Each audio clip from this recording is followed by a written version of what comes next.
Hey, what's going on, guys? Welcome back. So today we're going to be talking about how you can torrent safely. So if you didn't know, downloading torrents does involve some kind of risk, and I'll get into all of it, including how you can torrent safely and protect yourself using a VPN.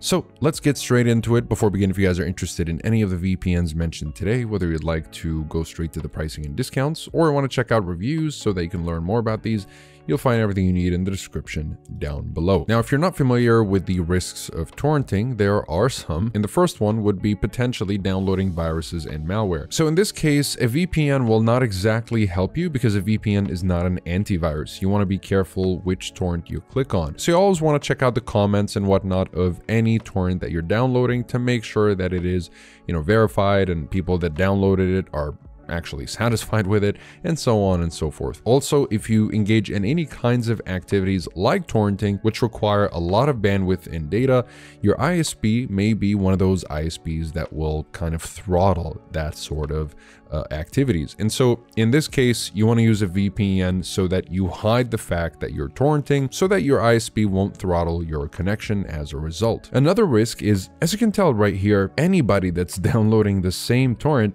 I'm able to see their IP addresses, their ports, the clients they're using, the progress, what they've downloaded, and just more and more information, including their region. So that is not information that you ever want to give out, which is exactly why I'm now connected to the VPN, even when recording this video to demonstrate. Now, what a VPN does is that it will give you a different IP address so that you're completely hidden from the other torrenters that are also downloading the same torrent. They won't be able to know your port, your location, or IP address, and your data will be completely hidden.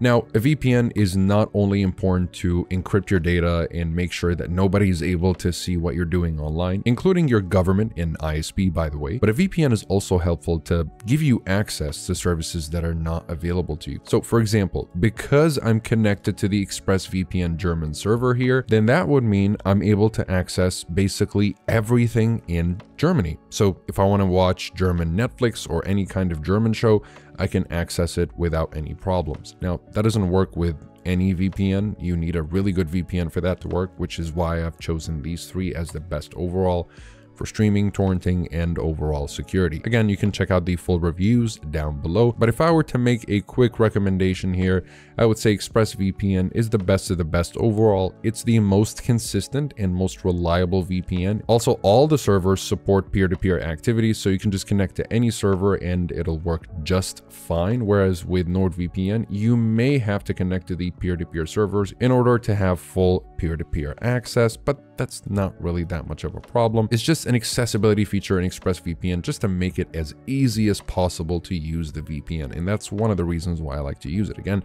it's super easy. The best overall, you've got 105 countries at your disposal, which is a huge number, and you'll be able to secure up to 8 devices per subscription. So if you want to feel as safe as possible while also spending the least time using the VPN to get it to work, then ExpressVPN honestly is your best choice. Now, if you're looking for the best well-rounded option that offers a whole bunch of bonus features for a very reasonable price, then NordVPN would make a great pick, actually. And it is my best pick right after ExpressVPN. You've got 111 countries. Previously, there were just 61. So a huge upgrade over the past few weeks. You've got all these specialty servers, again, that can be very useful in a handful of ways. And then you have the threat protection feature, which in my opinion is actually a great feature to have in a VPN, especially when engaging in torrenting. So not only do you have peer-to-peer specialty servers and other specialty servers like double VPN, for example, which will connect you through 2 servers instead of just one for double security, but you also have other features like threat protection, which will act like a little bit of a mini antivirus as well as an ad blocker. So this is absolutely a value VPN, and you are getting quite a bit of value for the money, a reasonable amount of money for that matter. And you'll be able to secure up to 6 devices per subscription if I didn't mention that. Now, if you're looking for a VPN that's even more reasonably priced, then I would direct you to Surfshark. Absolutely the most bang for the buck that you're ever gonna get. Even the higher tier plan with Surfshark will cost less than the standard plan with NordVPN, except that with Surfshark, you're getting a full cybersecurity package, so feel free to check that out in the description down below if you're interested though. Now, that'll be it for this video. If you guys are interested in any of these VPNs, you'll find links to pricing and discounts in the description down below.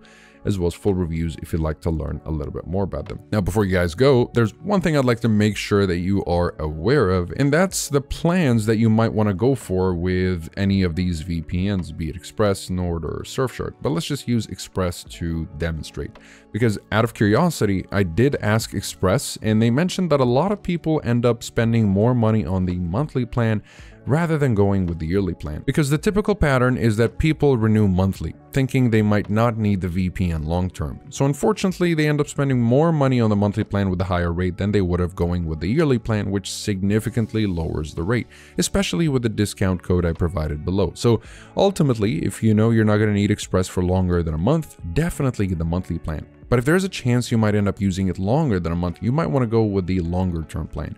And then if you change your mind or realize you won't need it that long, you can always get a refund and go back to just a month at a time plan. So just wanted to make sure that you guys are aware of that so that you're able to make a better decision. Besides that, comment below if you have any questions. I'll be happy to answer all of them. Like and subscribe if you'd like to support the channel and stay up to date with everything VPNs and cybersecurity.